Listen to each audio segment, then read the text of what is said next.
Oh What's no, that? you weren't on it yet. Somebody wants to talk about CRM. Alistair's been talking about CRM I in do want to another. know about. I do want to know about CRM. Who, who, Here's the problem, right? If you can build something in low code, um, you can default to building something rather than buying something, right? But when you buy something, you're buying logic. Low code is just pure building material, right? And you have to insert your own logic. Oh yeah, sorry. I don't even know if the people want to talk about this.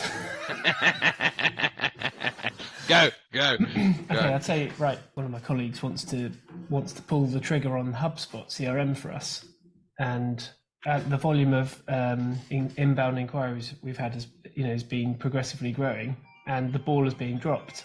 And normally it's me because I'm not keeping on top of emails, for example. So, like, how much of our communication should be handled by like a help desk solution? How much of it should be handled by a pure CRM? How much of it could be handled by like a unified inbox, like a front or a missive or something like that, So I don't know what people's views are on that. Going out on my own, sort of consulting, and I'm curious what others are using to sort of to collate all their leads in their sales pipeline and how to sort of stay up to date and follow up with people. And I'm like, do I no code this solution myself, or am I over engineering it? Maybe most people are just using spreadsheets. I just got curious what no coders are using. I've tried at last count 8 different CRMs. Apollo, HubSpot, Pipedrive, various others. And I wasn't impressed. So once you get behind it, I wasn't too impressed by their logic, right? The logic, that was the one side. And the other side that was painful, like, is the bloat. Like, I find that I'm paying for so many features that I just end up that looks interesting, but that I end up not using. So we're really back to probably iteration number 4 of our own Airtable CRM. With the next iteration is a stacker front end to kind of facilitate that, and it's now also it's including the service desk. So we've been using Jira's service desk for a long time, but I'm now incorporating that into Airtable and Stacker as well. Like, that's been my experience.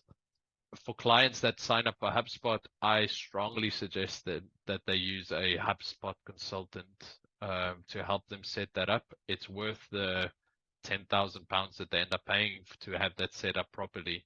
But there really isn't any, in my view, any sense in paying those high license fees if you end up not setting it up properly and not using all of the features and functionality that you could do.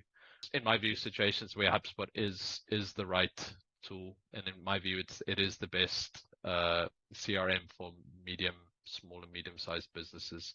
But if you are going down that, even for somebody like us that are tech savvy and can set that up, HubSpot just has so many nuances that it's worth speaking to an expert before you go down that route. Yeah, that makes sense.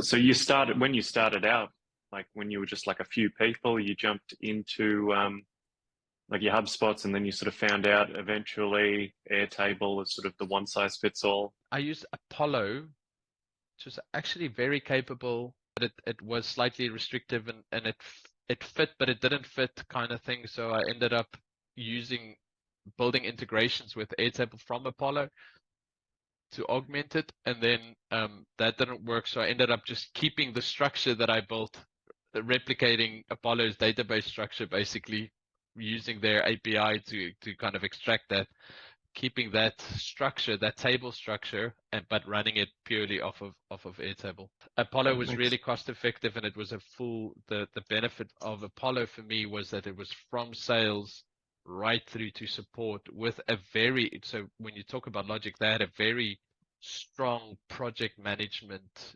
component and budgeting and tracking budgets and hours. And so it was a very comprehensive solution. No, I really like Google Sheets. I'm all into that. Also, I don't have like 10 leads every month where I need to check in and everything. It's kind of at a stage where I oversee everything. So yeah, I'm low cost and keep the difference. Smart. But I really liked, so I was working with a team on Missive, which was a communications email all in one place. That was really great. I mean, they don't have the CRM system type for the sales tracking, but to unify the communication, that was really cool. And yeah, it was a great tool. That's funny you mention that as I well, love because that I've too. sort of fallen in love with this tool called Daylight. It's a bit of an older tool. It's like a Mac-centric CRM system.